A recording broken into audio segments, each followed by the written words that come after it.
Les ruego abrir sus Biblias en el capítulo 28 del libro de los Hechos. Y yo sé lo que están pensando, ya hemos visto ese pasaje, sí, y 2 veces.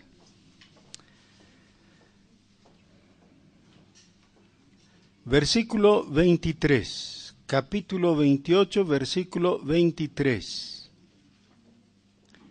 Y habiéndole señalado un día, vinieron a él muchos a la posada, a los cuales les declaraba y les testificaba el reino de Dios desde la mañana hasta la tarde,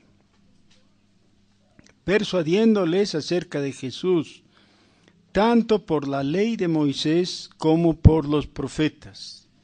Y el versículo 30, incluyendo el 31.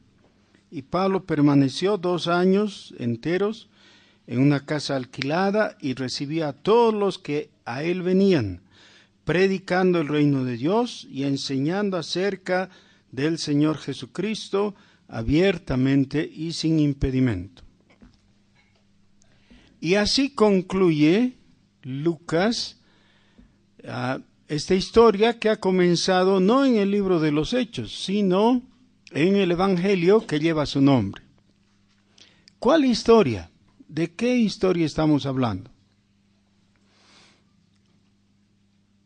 Yo sé que todavía están terminando de acomodarse, pero necesitamos tener mucha atención. Versículo 23 dice, les declaraba y les testificaba el reino de Dios.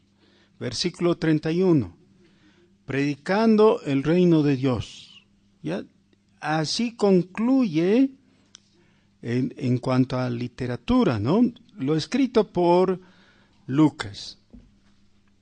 La historia que ha contenido tantos relatos, tantos personajes, llega a ese punto y les dije, seguramente después en el reino del Señor vamos a conocer lo que se escribió a continuación.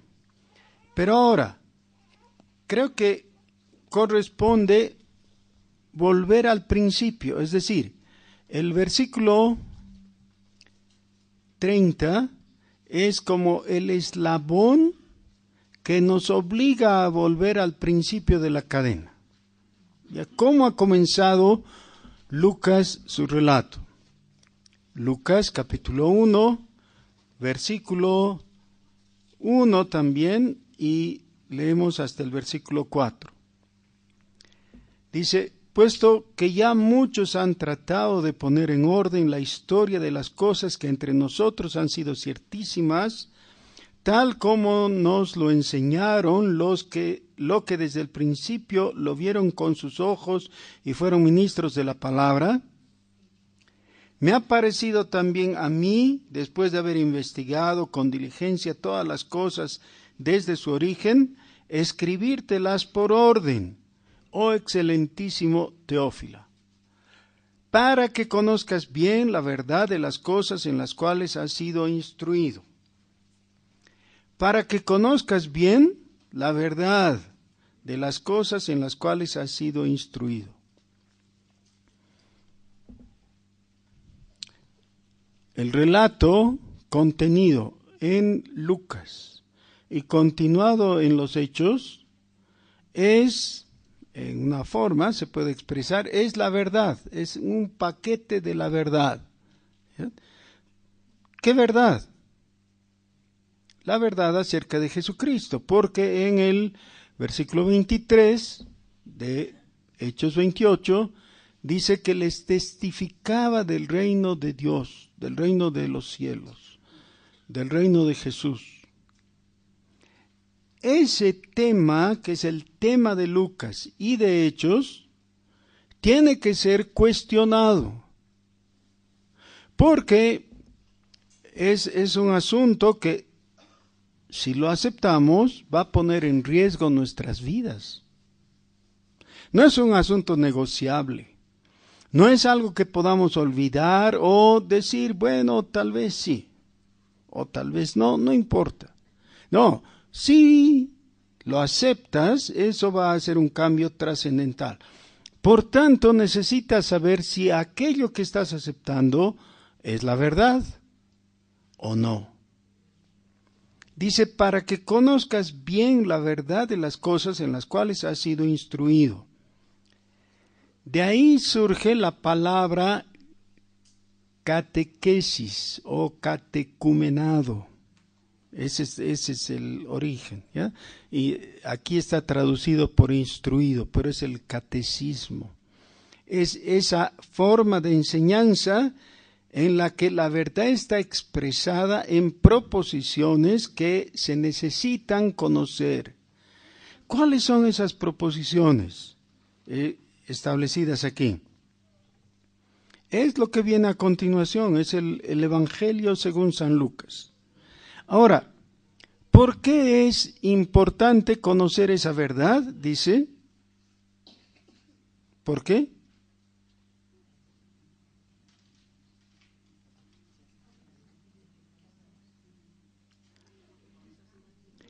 Hermanos, si es que no entendemos ese asunto, entonces vamos a vivir con el espíritu de la época, del relativismo.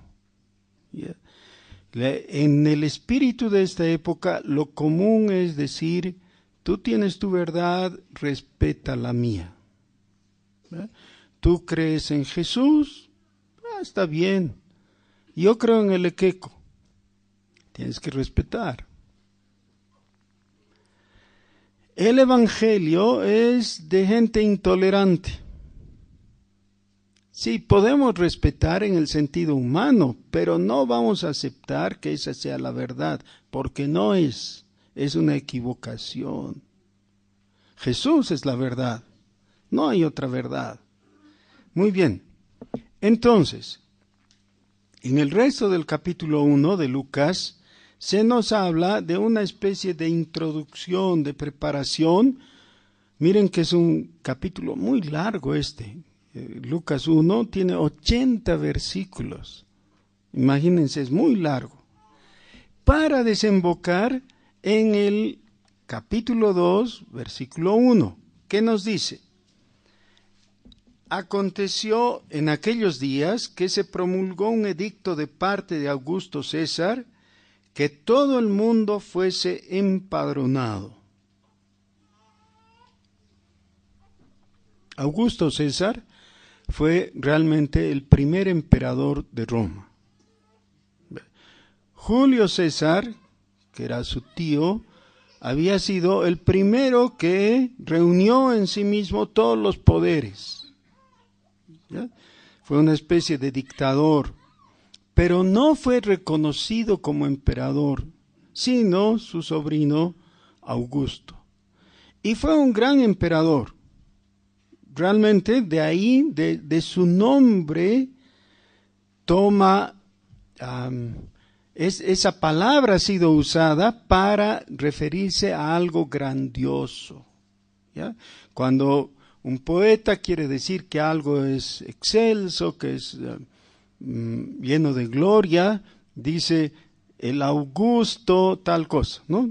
Hay una canción que habla del Augusto Cóndor de los Andes, ¿ya?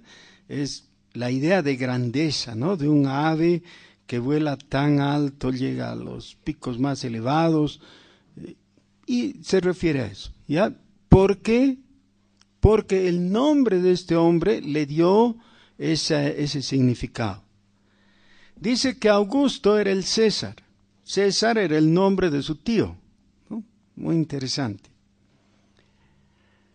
¿Qué es lo que estaba haciendo este Augusto César?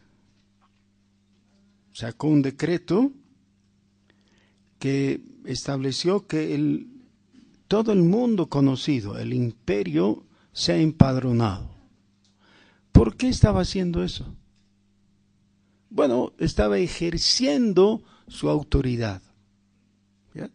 Cuando el emperador dice que se haga algo, entonces se tiene que hacer algo. Si no, no es un emperador, es un títere nomás, ¿no? Es una decoración, digamos. como ahora los reyes en Inglaterra, digamos, o en España, ¿no? Son reyes de adorno, ¿ya? Para los actos protocolares y todo, pero no tienen poder realmente, ¿no? Pero este Augusto sí tenía. Y lo que está haciendo es decir, en términos sencillos, el mundo va a ser como yo quiero. ¿Ya? Y lo que quiero es que haya orden. Recuerden ustedes, uno de los principios importantes del Imperio Romano era el orden. Que eso era lo que ellos ofrecían.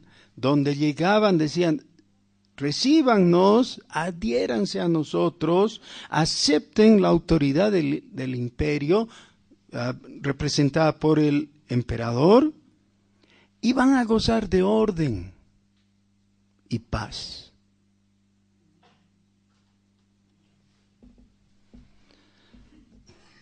El orden es deseable, mientras no nos cuesta, ¿no? Porque tiene un costo, por supuesto. Pero en general es mejor que algo esté ordenado. En realidad, el desorden es algo detestable. Esto no solamente era de los romanos, era un pensamiento griego, pero los griegos tampoco lo inventaron. Es parte de la ideología hebrea, antes ya. Fíjense cómo comienza el Génesis. Después de decir que Dios creó los cielos y la tierra, declara que la tierra estaba sin orden. Esa es la mejor traducción. La tierra estaba sin orden y vacía. ¿Cómo vacía? Sí, sin significado. ¿Ya? Es decir, vana. Esa vacua quiere decir vana. Había vanidad. Pues lo que hace Dios es traer sentido, y entonces ya no es vana, y orden. En Génesis capítulo 1, 3 veces se usa el verbo crear. Ese es bara. Así es en hebreo. Solo 3 veces. Creó los cielos y la tierra, creó la vida y creó al ser humano. 3 veces. Las otras veces no dice que Dios creó, más bien el verbo que más se usa es ordenar. ¿Ya? Es el sentido. Pone separación entre las aguas de arriba y las de la tierra. Hay separación entre las aguas y la parte sólida que está en la superficie del planeta. Establece que de un animal nazca otro animal igual, de la misma especie. Eso ustedes dirán, pero ¿qué chiste tiene eso? Por supuesto. No, ¿por qué por supuesto? ¿Por qué un caballo no tiene la yegua, ¿no? No tiene un hijito que sea un pollo, digamos? ¿Por qué no? Dios lo estableció. Dios dijo que de la yegua nazca un potrillo, ¿no? Un caballito. Los caballos tienen caballos, eso es, ¿ya? Pero no es porque sí. El porque sí es porque nada. Es porque Dios lo estableció. Dios dijo, así va a ser. Eso es orden. Así que Dios puso orden en su mundo. Es su mundo porque Él lo ha creado. Y Él sostiene que las cosas sigan siendo como Él dijo que sean. Bueno, por el pecado, en el capítulo 3 de Génesis, entró un cierto grado de desorden, especialmente en el corazón humano. Ahí es donde nace el desorden. ¿Por qué? Dejaron de ver a Dios y entonces empezaron a vagar en la oscuridad. El esfuerzo, el deseo humano ha sido querer recuperar el orden, pero por cuenta propia. Ya, el deseo del hombre separado de Dios, es decir, enemistado con Dios, ha sido desde épocas inmemoriales. Decirle a Dios, Dios, no te necesitamos realmente, nosotros podemos hacer nuestro orden. Eso en una forma explícita está expresado en Génesis capítulo 11. Dice que los hombres hicieron para ellos una ciudad y construyeron para ellos una torre que llegue hasta los cielos. Ya no te necesitamos, Dios. Nosotros podemos hacer nuestro hábitat y podemos hacer que las cosas funcionen y podemos organizarnos. Ahora, claro, para que haya el orden establecido por el hombre se necesita un gobernante. El gobernante tiene que ser fuerte. Ahí nace la política. ¿Okay? Es el deseo del hombre de gobernar al hombre sin tomar en cuenta a Dios. Y han habido momentos especiales, momentos sobresalientes, con algunos personajes que han actuado, como Nimrod, está mencionado en el capítulo 10 de Génesis, después el faraón, Kedorlaomer de Elam, y otros más, pero muy, muy importante es el faraón en los días ya de Moisés, un poco más tarde Nabucodonosor, el rey de Babilonia, que era un emperador realmente. Y en la época de Daniel se muestra que, según la profecía, iban a establecerse 4 grandes imperios consecutivos. El primero, Babilonia. El segundo, Medo-Persia. El tercero, Grecia, es decir, lo que estableció Alejandro Magno, culturalmente griego. Y el cuarto, Roma. Ahora está comenzando el gran imperio romano. Más de 1000 años de duración. Y algunos dicen, realmente nunca ha caído. Todavía vivimos en una época que es la continuación del Imperio Romano. De cultura nosotros, en muchos somos griegos y romanos. ¿Ya? Ese es el pensamiento occidental. Bueno, pero ¿cómo nació entonces? No nació con Augusto. Nació con la monarquía romana, que después se constituyó en una república, y cuando la república colapsó, se estableció el imperio. El primer emperador dijo, el mundo va a tener orden. Vamos a saber de cada habitante de este imperio. Todos tienen que registrarse, tienen que empadronarse. Vamos a tener un registro de cada ciudadano y aún de los esclavos. Cada uno va a ir al lugar donde ha nacido y va a ser registrado. Y todo ese registro va a estar en Roma. El mundo va a ser un mundo romano.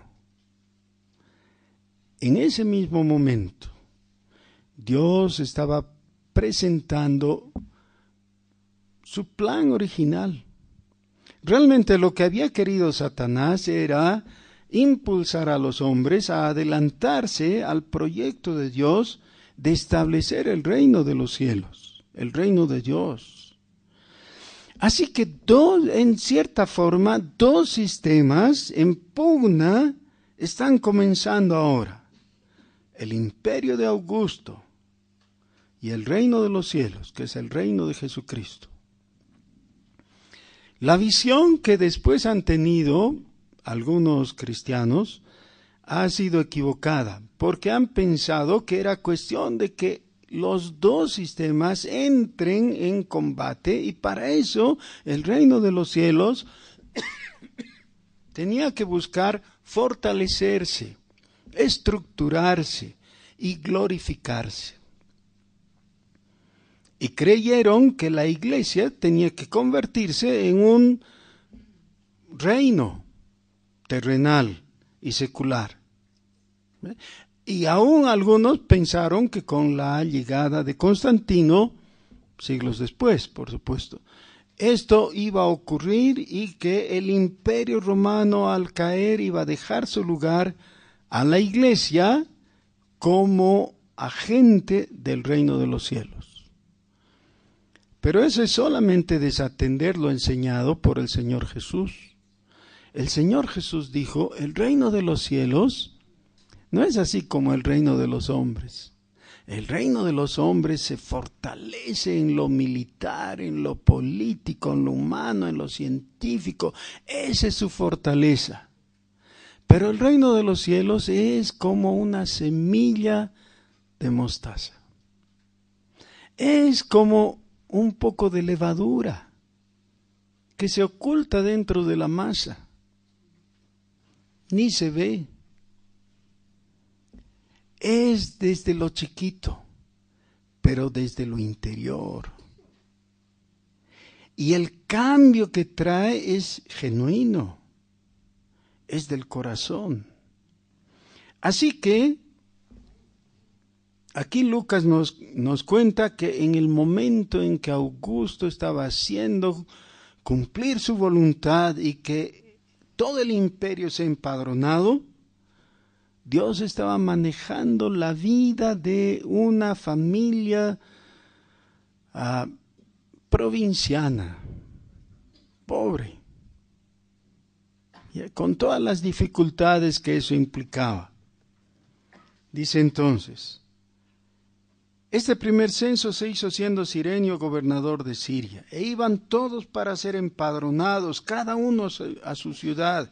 Y José subió de Galilea, de la ciudad de Nazaret, a Judea, a la ciudad de David, que se llama Belén, por cuanto era de la casa y familia de David, para ser empadronado con María su mujer, desposada con él, la cual estaba encinta.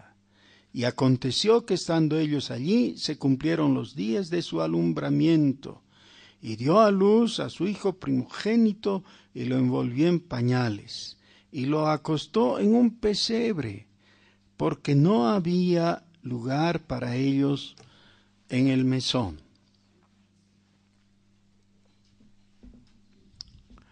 Dos potencias, el imperio de Augusto y el reino de los cielos. ¿Por qué el reino de los cielos no abrió su embajada en el imperio romano? Podían haber tenido una embajada y entonces ahí Jesús habría podido nacer con cierta comodidad, ¿no es cierto?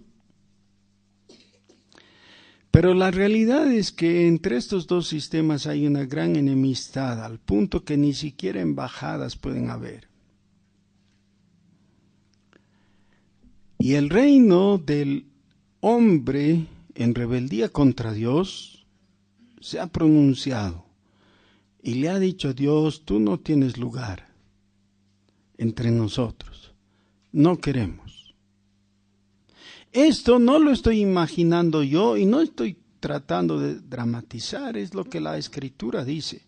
Y como veo la cara de incredulidad de algunos de ustedes, entonces, por favor, veamos el Salmo 2.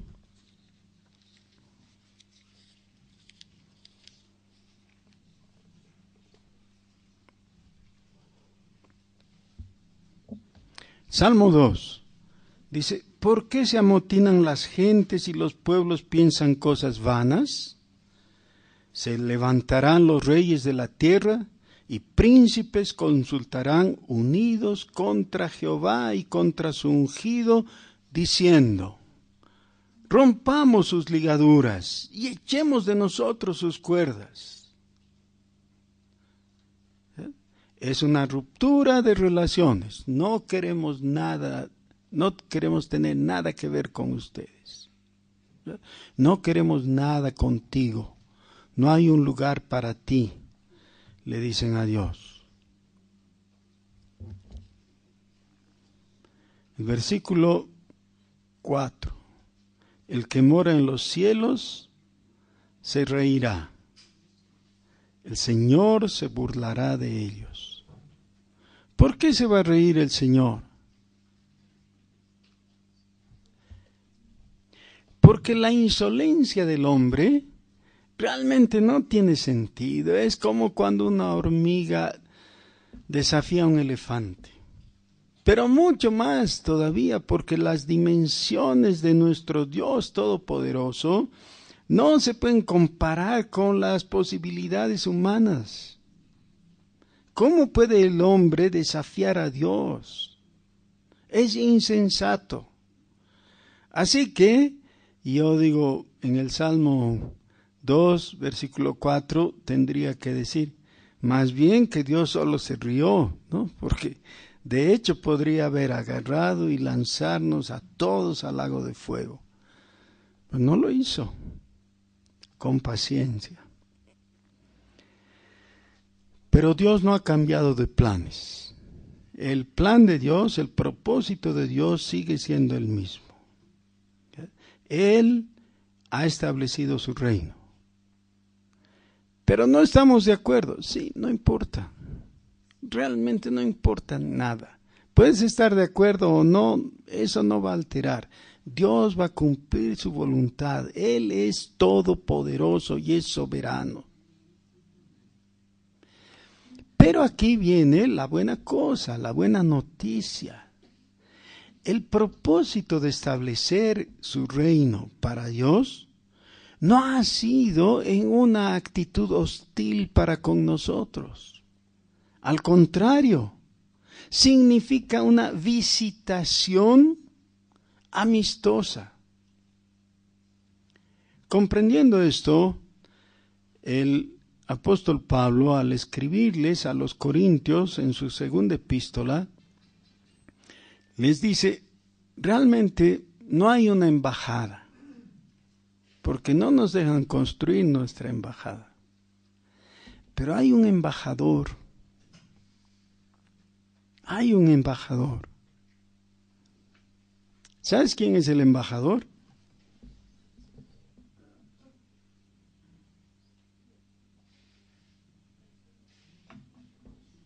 No, tú eres.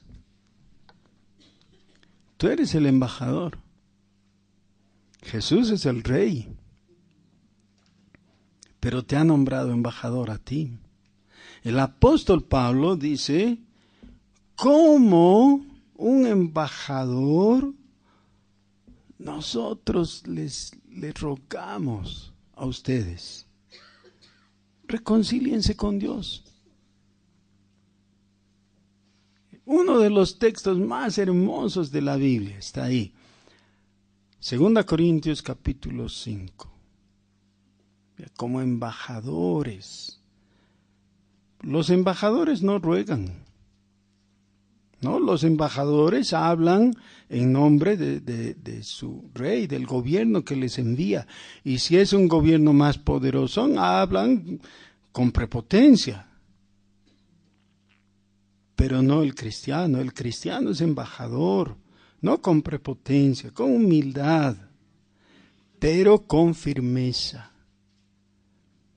Le habla al pagano, reconcíliate con Dios.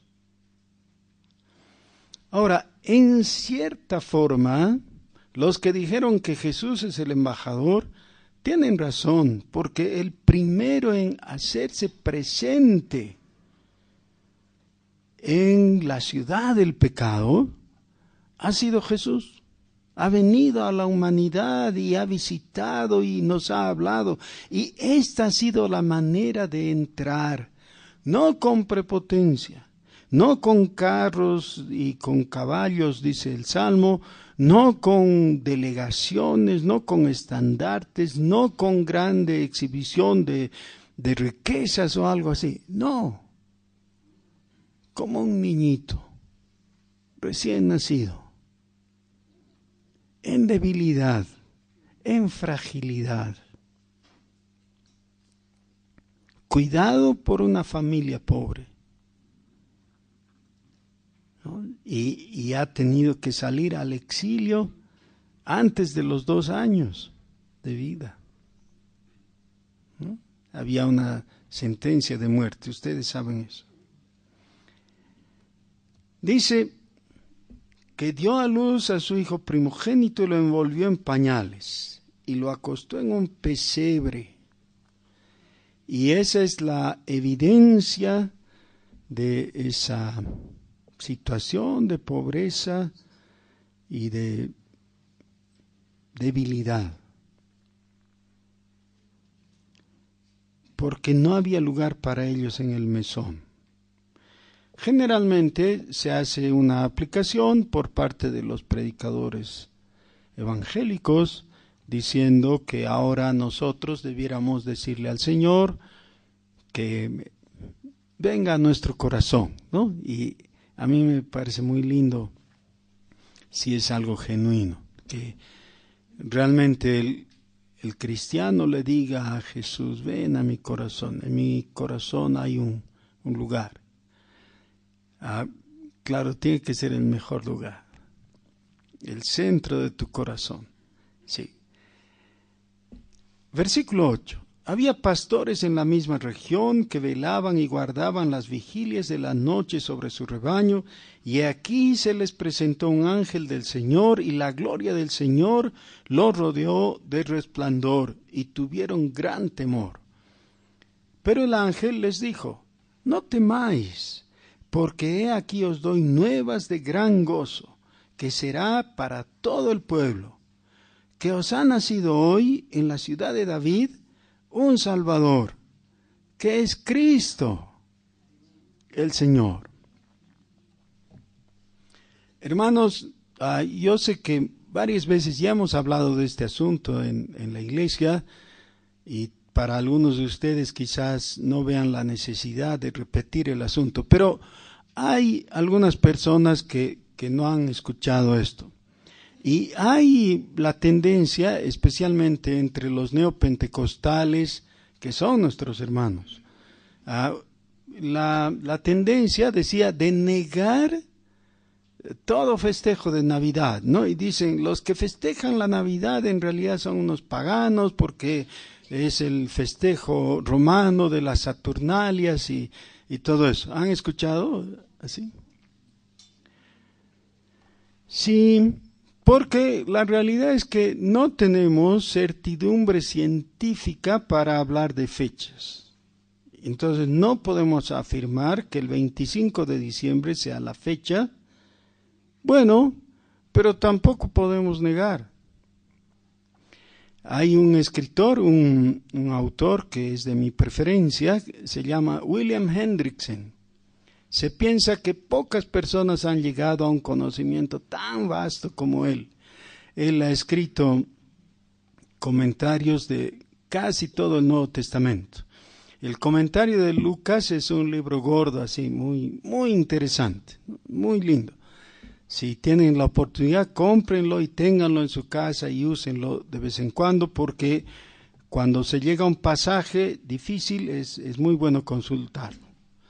Hendrickson invierte varias páginas de su comentario para tratar este tema de la fecha de la Navidad.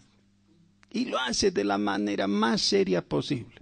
Y da una serie de argumentos, así numerados, 20, 30 argumentos, para decir que la fecha del 25 de diciembre es equivocada. Y luego invierte una cantidad similar con los argumentos a favor de esa fecha, ¿no? Testimonios antiguos, por ejemplo, yo recuerdo uno, ¿no?, de Tertuliano de Cartago. Él vivió en el siglo III, es decir, 200 y pico años después de Jesús, ¿no? Y él habla de la fecha de la Navidad como algo que era ya conocido en su tiempo. Así que no es verdad que Constantino instituyó la Navidad, eso no tiene base. Constantino ha vivido en el siglo IV realmente, cuando ha sido emperador. Así que no es eso. Con Tertuliano tenemos una mención de la Navidad, y ese es uno de los argumentos a favor. Pero luego Hendrickson resume, dice, tenemos todos estos argumentos en contra del 25 de diciembre y todos estos argumentos a favor, pero ninguno es contundente. No se puede saber exactamente. Solo tenemos las viejas tradiciones, estoy hablando del siglo II, de que esa era la fecha. Y dice, entonces, lo que en blanco finalmente tenemos es solo la tradición. Y añade, pero por lo menos tenemos la tradición.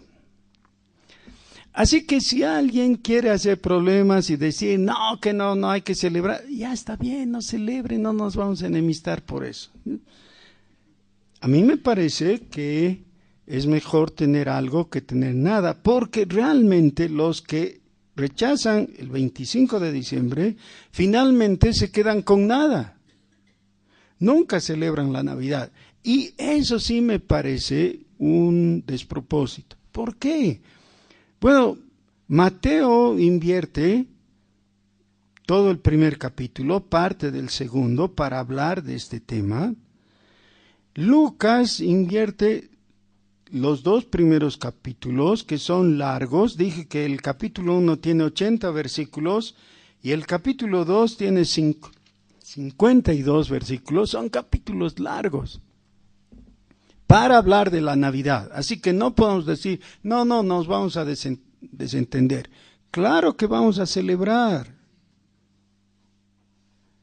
Hermanos, ¿podemos discutir de la fecha? Sí, si quieren, discutan nomás. Pero vamos a celebrar.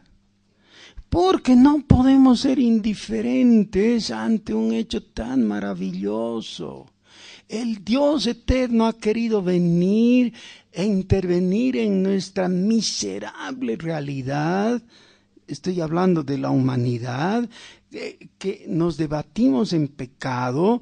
Ha venido con todo el buen propósito de no solo visitarnos y mirarnos con desprecio como haríamos nosotros, ¿no?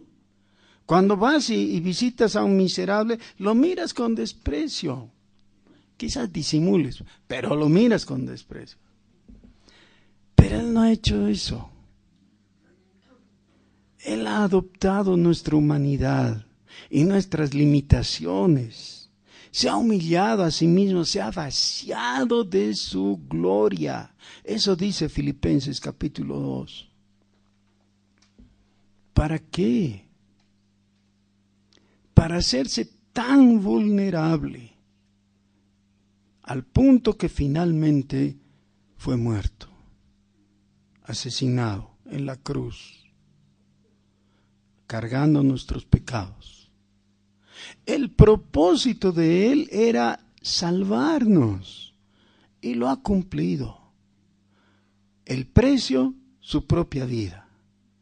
Bueno, pero todo esto comienza no en la cruz, no es que vino desde su trono hasta la cruz directamente, no, ha vivido más de 30 años en forma santa y perfecta como hombre y ha probado que podía vencer al pecado, a la tentación, al enemigo, a Satanás, y en una manera perfecta se ha presentado ante el Padre Celestial.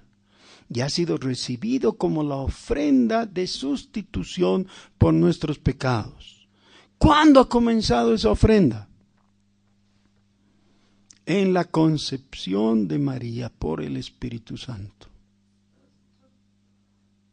Y el nacimiento de Jesús es lo que está mencionado aquí, lo que los ángeles, lo que el ángel le dice a los pastores. Traigo buenas de gran gozo para todo el pueblo, que os ha nacido hoy en la ciudad de David un Salvador, que es Cristo el Señor. Hermanos,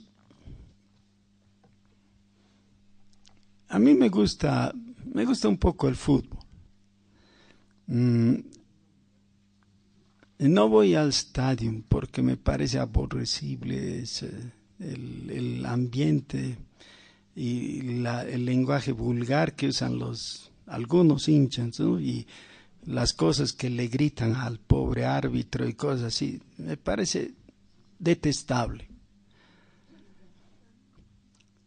Puedo comprender que algunos ante el gol de su equipo griten, se pongan de pie, estiren los brazos y se alegren.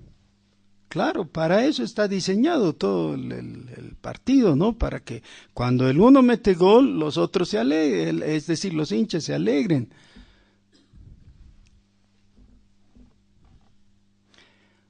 ¿Cómo podemos mantenernos indiferentes ante la voz del ángel diciendo las buenas de gran gozo?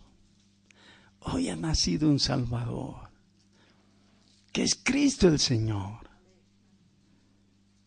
No necesitamos seguir perdidos, no tenemos que irnos al lago de fuego. Esa es una tontería. El que se va al lago de fuego es solo por la dureza de su corazón, la necedad voluntaria de su mente.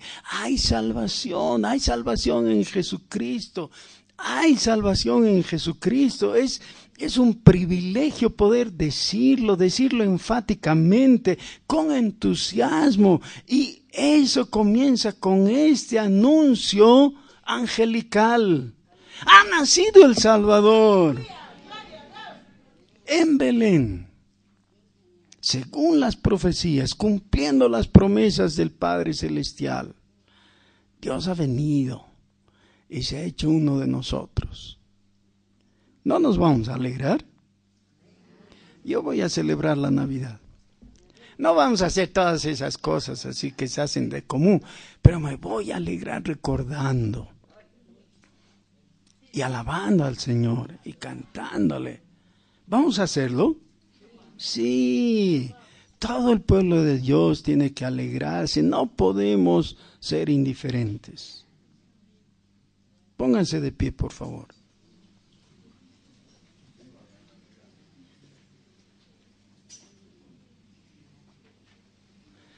Nuestro Dios, bendito sea Señor, bendito sea tu santo nombre.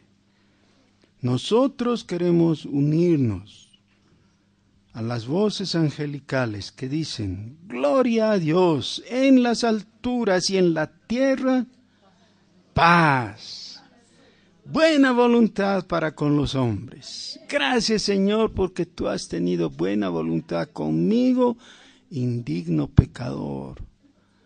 Y me has perdonado, Señor, me has limpiado con tu preciosa sangre. Gracias, Señor, por lo que has hecho, obra perfecta.